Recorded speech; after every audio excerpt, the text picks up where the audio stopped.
and they made a very aggressive move with Jacksonville, and they get Cam Robinson. All right, Cam, let's look at his numbers. Second round pick in 2017 out of Alabama. He's 6'6", 321. He's a very massive man.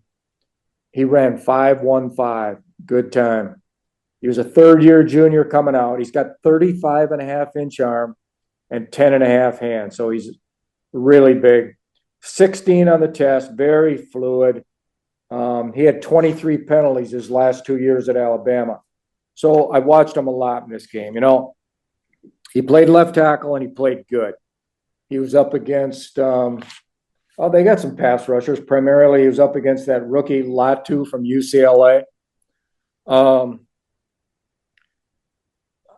He plays low. He's got a flat back as a low drive blocker. He did some really good things. He had a holding penalty against Kwity Paye.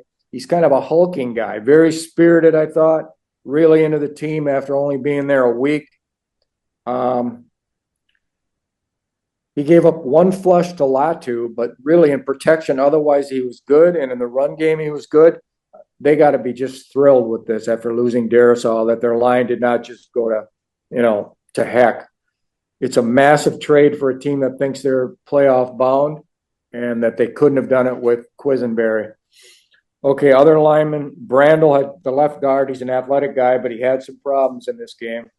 The Colts are really good inside, with Buckner and Grover Stewart, both Pro Bowl level guys. Yeah, 3-4 hurries for Brandel. Didn't do good.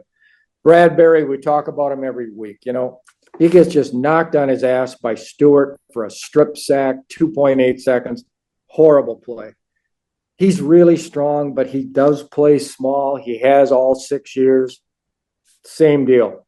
He gave up a half a knockdown against Buckner. He got killed by Stewart on a bad run. But then if you watch, sometimes when Aaron Jones is getting off to the races, this guy is so quick coming off blocks on the linebackers, on the combo. He's like lightning, and he knows when to get off that double team against the 1 or 3T. And then he gets off to the backer. He does a beautiful job on that. This would be teaching stuff on, for college, high school kids. So you live with Bradbury. He's got good and he's got bad. The other lineman, Ingram is their weak link at right guard. He wasn't too bad in this game. Couple of knockdowns. And then O'Neal, almost every game, O'Neal is just flawless. I mean, he's just a heck of a right tackle. He's not a guy that will blow you up. He's 6'7", 296. He was an ex-basketball player, but he ran 4.84. He's really smart, 29 on the test, 34 and an eighth arm. I mean, it's not as long as Cam Robinson, but long enough. He's a really good right tackle.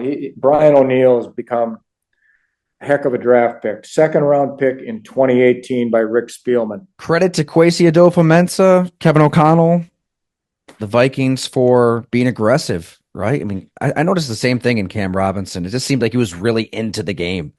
Emotional, spirited between plays. At one point, he's like signaling first down while the run is still going.